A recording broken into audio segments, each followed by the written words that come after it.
Oke teman-teman semuanya, pada kesempatan kali ini saya ingin berbagi tips sebaiknya komputer kita diinstal versi Windows berapa. Untuk patokannya kita akan melihat dulu dari tip prosesornya. Oke teman-teman. Untuk melihat tip prosesor, teman-teman bisa menggunakan aplikasi CPU-Z ya. Nah, seperti itu. Karena yang pertama tentu saja teman-teman harus tahu dulu generasi berapa prosesor yang teman-teman gunakan. Jadi jangan tertipu dengan RAM-nya. Saya pakai RAM 16 GB, kemudian satu lagi pakai RAM 8 GB. Lebih baik pakai RAM 8 GB daripada generasi prosesornya jadul begitu ya. Oke, untuk mengetahuinya sebenarnya teman-teman bisa cek link di deskripsi karena di video sebelumnya saya sudah pernah bahas lengkap ya untuk penjelasan seputar generasi prosesor itu ya. Oke, di sini saya akan bahas singkat saja. Teman-teman bisa unduh yang versi portable ya ini. Saya tidak perlu mengunduh. Di sini kebetulan ada yang muncul ya. Kita bahas singkat saja untuk mengetahui tip prosesor yang teman-teman gunakan setelah mengunduh ini.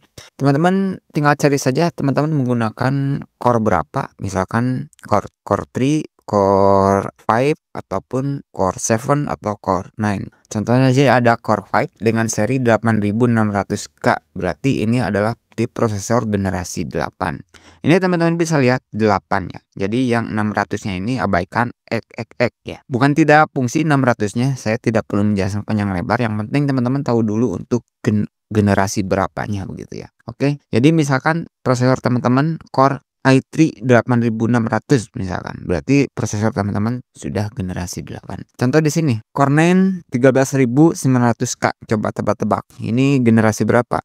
Oke, ini berarti generasi ke-13 dengan tip Core 9 ya. Untuk di Gen 13 ada yang Core 5 juga, ada Core 7 juga ya. Oke, jika teman-teman sudah mengetahui generasi prosesor yang teman-teman, kita akan cari tahu sebaiknya di generasi berapa kita harus menginstal sistem operasi agar pas, agar tidak terbebani atau agar tidak berlebihan atau agar tidak terlalu rendah gitu ya. Di sini juga saya sudah membuka sebuah network. Ini bersifat opsional ya karena saya sangat membutuhkan sekali untuk network ini. Ini bersifat opsional ya karena saya tidak tahu teman-teman komputernya mau digunakan untuk gaming, untuk kantor atau khusus internet. Saya tidak tahu ya.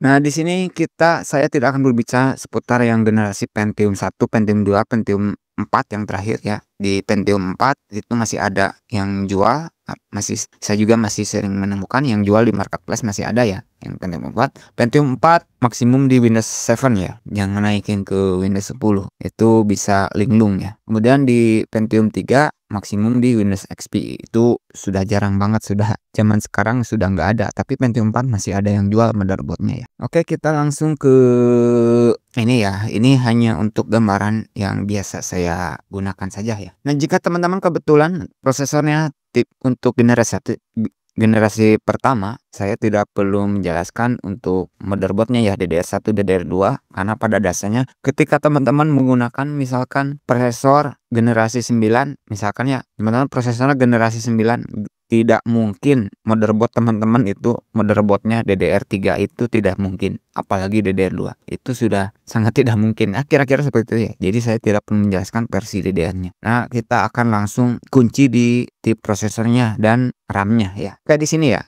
Nah, teman-teman tinggal ketik saja di Google Windows 10 version history ya. Nah, di sini lengkap ya sampai terakhir. Nah, jika teman-teman masih Gen 1, saya juga ada yang PC yang Gen 1 memang untuk tutorial ya. Nah, ini untuk yang tutorial ini kebetulan Gen 4 ya. Kemudian kalau untuk editing saya di Gen 8 ya. Nah, teman-teman bisa lihat ini ada versi 507 sampai di 1603. Ini jika teman-teman prosesornya tip 1, ini teman-teman install antara versi 1507 sampai versi 1607 ya. 1607 ya. Oke, sudah paham ya. Nah, untuk tip prosesor generasi pertama ya. Untuk prosesor generasi pertama 3 angka. Biasanya misal 760 ya, Core i3 760 gitu ya. 3 angka yang pertama itu. Sekarang ke generasi yang kedua. Ke generasi kedua maksimum di 1803 ya. Oke, untuk prosesornya. Kemudian jika tip prosesor teman-teman generasi ketiga Gen 3 maksimum di 19099.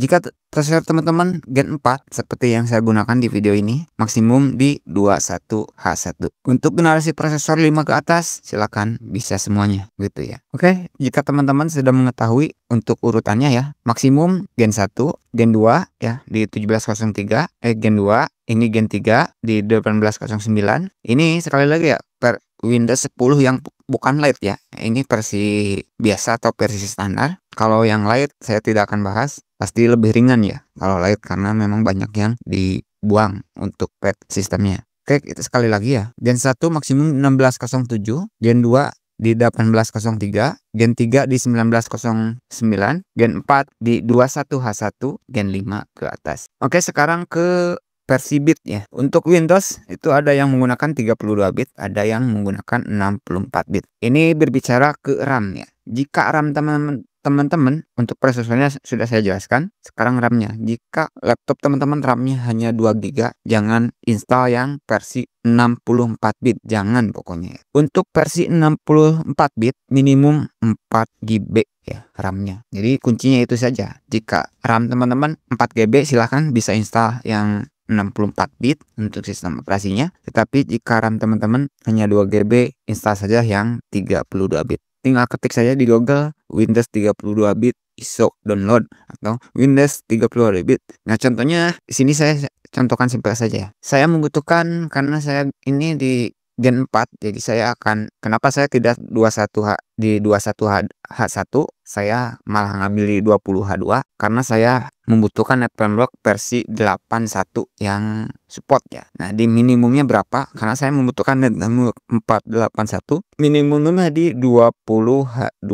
Ya, ini ya, 20H2 ya. Nah, minimumnya begitu ya. Jadi kalau saya menginstal versi di bawah 20H2 misalkan di 204, tidak mungkin saya bisa menginstal NetFramework versi 81. Oke, sekarang teman-teman mudah-mudahan sudah bisa lebih memahami sebaiknya komputer kita ini diinstal versi Windows berapa. Jadi kuncinya cukup mudah. Gen 1 silakan ya. Tinggal tadi saya tidak perlu terus mengulang ya. Teman-teman pasti sudah tahu ya, tinggal catat saja. Nah, kita berbicara ini masalah Windows 11 ya. Ini yang menggunakan TPM. Untuk jika teman-teman ingin bertanya, komputer saya ingin install Windows 11 ini bukan yang kita berbicara yang light ya. Windows 11 itu supportnya yang TPM 20 itu di tip prosesor Kaby Lake ataupun di generasi ke-7 ya. Nah, tetapi tidak semuanya, tapi kebanyakan sudah support nih. Jadi jika tip prosesor teman-teman sudah masuk ke generasi ke-7 atau apalagi generasi ke-8 ke atas, itu sudah support TPM 20 atau sudah bisa menginstal Windows 11 ya, tanpa perlu teman-teman bypass untuk TPM ataupun RAM checknya gitu ya. Oke teman-teman, hanya itu dulu untuk video kali ini. Jika ada yang menanyakan silahkan langsung coret-coret di bawah saja, dan terima kasih.